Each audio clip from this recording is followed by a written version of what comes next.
Hi, Jim. How you doing? I'm good. How are you, Elmer? I'm pretty good, thank you. Good. So there's a lot going on. I like your beard, by the way. Well, thank you. I've been working on it for a while, but certainly 45 this days, I suspect. exactly.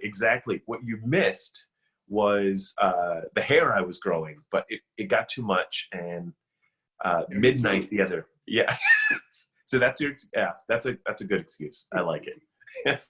So Jim, I'm guessing, banks are considered essential businesses. I'm presuming you've been pretty busy over the last couple of weeks. You're right. The last 45 days have been a tsunami of activity for us for a lot of reasons. And obviously, the most obvious is a month ago we closed all of our branches, like everybody else closed their businesses. We closed our branches, and we have 850 of our 1,100 associates working from home, working online, logging in every day and working. We've got another 150 or so that are kind of in and out of the branches. So doing what we normally do in a face-to-face environment in a totally remote work from home environment is a very big change for us. Throw PPP in the mix, and it's a recipe for a pretty interesting month or so. Sure. Yeah, so let's jump right in. The federal government rolls out Mhm. one of the largest small business support programs in our history, and they rolled out one of the fastest federal programs in our history.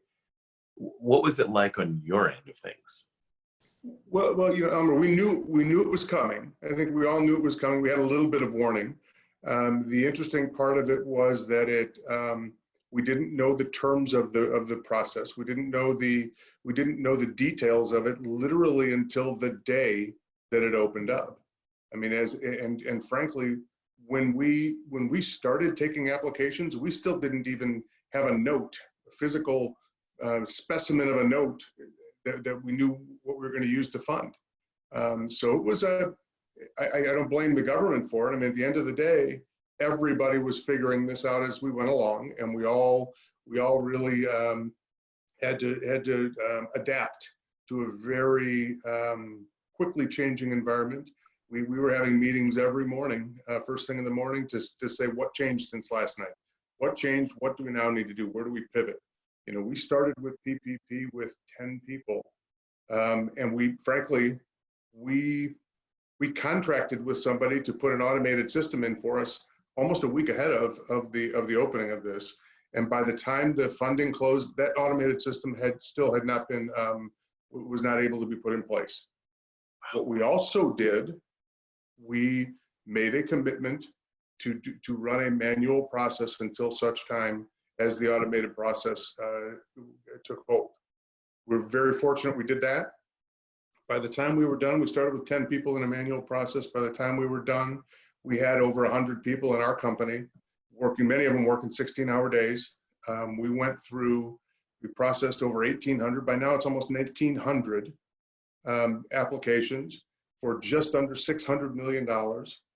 And every piece of it was manual. To put it in perspective, last year we did 8 SBA loans. 8 SBA loans last year. And in 14 days, we did 1,800 of those loans. So that's the rhythm that had to change and what we had to do to get there. I can't even tell you how proud I am of this team that did this while they were all at the same time waiting for the automated process to come in. That we had a vendor outside that just didn't do it, didn't get it done for us. So Jim, there's a part of me that wants to talk about the experience of having to roll with that program and just the technical concerns and your thoughts about the PPP program and its ability to actually foster business. But if for a second, I would love to hear about the leadership challenge of growing such a complex operation so quickly. Tell me, how did you manage that? Well, we managed it. I didn't manage it. We managed it as a team within Johnson Financial Group.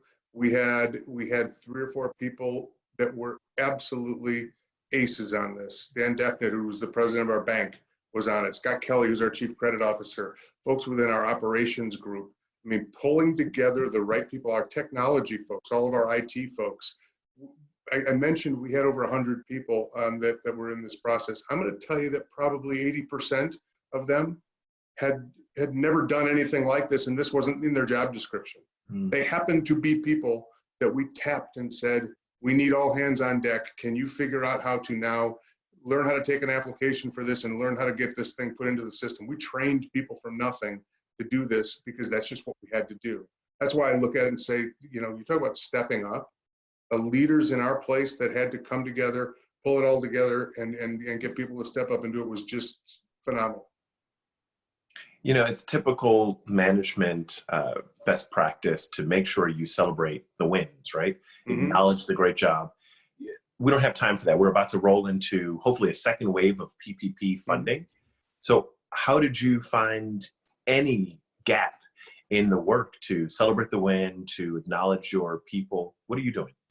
Well, so number one, I've already committed to everybody. We are going to have a PP party when we're done with this. There will be a capital P, capital P, capital P party at the end of this. When we all get back together, we will celebrate this.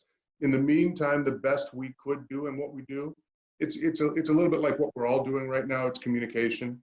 We're celebrating it through emails and we've done a video every week for all of our associates, almost every week. We do a video on a Friday afternoon where we talk to everybody and we tell people, keep everybody informed about what's going on and celebrate the stuff that's going on. You know, one thing to keep in mind, PPP was something that didn't exist a month ago. And so while we were all in triage mode on PPP, the rest of our company was going through, by the way, a giant flood of mortgage volume, as an example. Rates went down and mortgage volume went way through. So we didn't stop doing the other stuff we're doing. We didn't stop taking care of customers who are coming through the drive-through and doing 86,000 transactions in the month of March. But we still have to do all those things. So the celebration is not just one thing that we've done. It's a celebration for people like stepping up to do whatever they had to do. And that's great for us, and we're super proud of it. We also recognize we're not healthcare workers. We're not frontline people that are putting our lives at risk on a day-to-day basis. So what we can do is what we can do in our world to make it easier for everybody else. That's our goal. So as you gear up for the second wave, are you planning anything different? You know, we got through this with when the first round closed, we had I want to say it's 44 applications that had various discrepancies or things in them that needed some work that didn't get through the process. Our focus right now is to get those 44 that are left done. We maybe have 20 or 30 more that have come in since then, but we'll start with those right away, and we're ready to roll on those. After that, we'll take them as they come. I think that's probably the wisest decision. So what we just heard from you is, despite this massive program, despite the shutdown, in a lot of ways, you all were doing business as usual. People are applying for mortgages. People are fortunately getting paid. Folks are withdrawing money, right, depositing money. What do you expect to see in the future? How do you think this will change the way that you do business in the near term future, a couple of years ahead of now? You know, I think it has it's proven to us that we can handle just about anything that you can throw at us. You know, it's interesting. We've been talking about this a little bit the last couple of weeks. We had the polar vortex a year ago, and we shut down for 2 days, and that was a little bit clunky. It was a little, you know, we sent everybody home and still had to be working for 2 days. That taught us a lot. It taught us a handful of things that we did some exercises around, that we did some planning around, and said, boy, we're not going to let that happen to us again. And when this came around, it proves to you that you're planning and doing and making sure that you're prepared for these things it really is important, and it proves that out. Do I think we'll change the way we do business? Maybe a little bit. You know, we've got some of our customers who, frankly, maybe had resisted being online or digital in the past because they really loved them. Now they're moving in that direction, and we probably don't go back to as many face-to-face transactions necessarily, but we'll see. Time will tell. One of the things that we've been reading about the industry is, moving to that remote worker model is difficult because of the security concerns. Mhm. Sounds like the polar vortex gave you all an opportunity to do a test run. How much investment did you have to make in infrastructure, and were you expecting it to play out over the next 5 years instead of having to play out 6 months, 8 months later? I'll tell you, I will tell you that probably the biggest pinch point for us and for a lot of people was we have become so accustomed to printing everything we do. We print and print and print, right? And this is an environment where we really can't do that. From a policy standpoint, we don't have people printing at home. We don't want somebody to be able to print your personal information because they're working on your file in their house. There are issues around privacy and around shredding and different things. So that was a challenge for us. We're learning to do things a little differently without having to do that. E-signatures, doing things with DocuSign. DocuSign is a simple program that it's amazing how many companies don't have it, and it allows you to sign documents electronically. Those kinds of things were preparations that we made very intentionally last year, as many people did. We're not unique in that, but we knew those things were going to be important for us long term. So it worked. So I'm curious. There's a bright side to everything, and I had a phone call the other day, and a woman brilliantly said, in every crisis there's opportunity. What do you think the opportunity is for you at your business? I think there will be an opportunity for us. I think there will be an opportunity for us to look at how our business has run during this crisis and look back and see kind of what we did really well and see what we maybe didn't do quite so well and adjust accordingly. I think those are opportunities. I mean, the difference with this versus kind of the last big major crisis we had. This is obviously it's a health crisis. It's not a crisis that was created by a mortgage crisis or a banking crisis or a tech bubble or something like that happened. So our business was business as usual going into this. In fact, the banks were probably around the country as strong as they've ever been going into this, from a capital standpoint, from a liquidity standpoint, from a customer portfolio standpoint. So for us, we'll be able to improve on the margin on things, but I think really technology and kind of the advancement of some of that digital is going to be where our eyes are. That's the horizon for us in the industry for sure. So, you wear a lot of hats, one of those being the Finance Committee Chair for the Greater Milwaukee Committee, the other obviously being the CEO of Johnson Financial Group. So combining those two brains, what's the thing or the information that you would want your GMC peers to know about how we're going to come out the other end of this experience? I guess the biggest thing I would like for people to know is we are all going to be smarter in this. I think we're all going to have a different perspective in this. I mean, I look at just from my seat what I spend a big part of my day doing in the last 45 days is being on calls like this with people like GMC who are reaching out and touching a lot of different industries and getting perspectives. And we all get data points from a great organization like a GMC, like an MMAC, like others, right?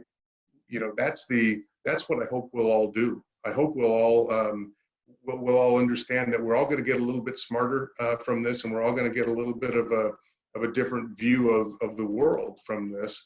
So take advantage of it. Avail yourself of this great information that's out there, and understand how you can use it, not to start your business up exactly the same as it's always been, but to use the information we now have to think a little differently and think a little bit, down the block and around the corner, as they say, instead of just the same old, same old. I hope that's what we'll do. I love that. And I think those of us who live in Milwaukee, who really believe that Milwaukee can assert its presence as a global leader in so many facets: innovation, in having the best workforce, in creating opportunities for everyone regardless of their socioeconomic status. I think this is that kind of moment when we can really take stock of our history and decide who we want to be in the future, and make some investments in that direction moving forward. I agree with you. You know, I said it to our team a couple of weeks ago in one of my Friday emails to them, notes to them. You know, these are the kinds of situations that bring out the best in people, and they bring out the worst in people, and the best in companies and the worst in companies. And we are incredibly fortunate in Milwaukee that it's playing out, that it's bringing out the best in a lot of people and a lot of companies. I can tell you just from my seat, I can't tell you how proud I am that it is bringing out the best in our people at Johnson Financial Group. I say it every day, and when we celebrate it every day, this is a step up moment for a lot of us, and it's been fun to watch. Hard as it is, it's been gratifying to watch. I'll put it that way. Fun, not so much. It'll be gratifying when we're through it. Hindsight is where we'll really benefit. So, Jim, you're an athlete. I was an athlete. There was a time a long time ago. As soon as, or as recently as maybe a year ago. Come on, you're a physical specimen if there ever was one. But what are you doing to, keep yourself sane? What are you doing to have a little moment of lightness during the shutdown? I'll tell you, I've done two things. Number one, I've never walked the dog, or as I say, walked my assistant more frequently than right now. It's actually been kind of nice to get out and walk the dog. I will also say totally outside of this, about 2 months ago, we put a golf simulator in the basement. So I've been playing a lot of golf with my son, who's home from college. He's a senior in Madison, and he's stuck at home. So he and I have played a lot of golf. I like it. So having a college senior son must give you quite an interesting perspective on what his future looks like. What are you hearing from him, and what are you thinking as a dad? You know what? It is an interesting perspective. I mean, he's going to miss the last couple months of his senior year, which is, that's not in and of itself isn't a big deal. But you miss graduation. You miss he's in the interviewing process of job interviews, and those have kind of been pushed a little bit. I look at it from our standpoint. We have an intern program where we've got 10 interns starting in the 1st of June. We've got to really think about that. I mean, a lot of kids who had plans are being kind of put on hold a little bit, and they're all adapting a little bit to that right now.